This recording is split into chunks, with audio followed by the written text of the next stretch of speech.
Mheshimiwa Kaluma ambaye anasema we are in an era where we need to discuss mental health of leaders. Kwa sababu hawezi kuwa unasema kila siku uongo wa wazi. Mheshimiwa Raila, hata mimi nimesikia Ruto leo akisema kwamba bei na gharama ya maisha imerudi chini tangu achukue hatamu za uongozi. Baba, kuna shirika linaitwa Kenya National Bureau of Statistics. Ni shirika la kiserikali. Wao wenyewe kila mwezi wanatoa zile economic indicators, na ukiangalia ripoti yao wenyewe inasema kuanzia mwezi wa 10 mwaka wa 2022 kufikia sasa, stima imepanda kwa 44%. Paraffin ama mafuta taa kwa 40%. Bei ya nyumba ya room moja, watu wa Embakasi South wanajua, imepanda kwa 6%.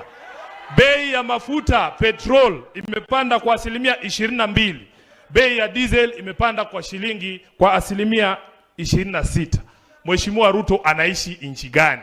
Na ndio maana tumeambiwa hapa anabadilisha nguo bandarini. Anaingia leo, anatoka kesho. Yeye hajui maisha iko aje hapa Kenya.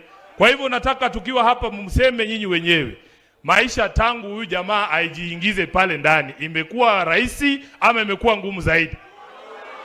Mnataka asikie imekuwa ngumu ama imekuwa rahisi?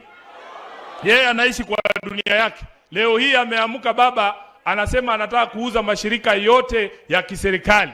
Unajua mimi na ofisi yangu pale KICC kulikuwa na conference juzi kwa ile lift ambayo waheshimiwa wanatumia, tukashtuka wameweka picha ya Ruto pale akitucheka. Mimi sikujua nini inaendelea. Kumbe jamaa anataka kuuza KICC na anajiuzia. Kila siku nikiingia pale naona akinichekelea baba. Sasa mimi nataka kusema kitu moja. Any of our national assets does not belong to any one of us ama a generation of leaders.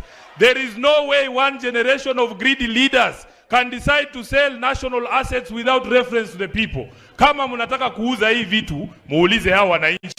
Kama watakubali kuuza KICC, sawa. Kama watakubali kuuza new KICC, sawa. Lakini huwezi kuuza wewe peke yako ati kwa sababu umejipata pale. Jambo la mwisho, Mheshimiwa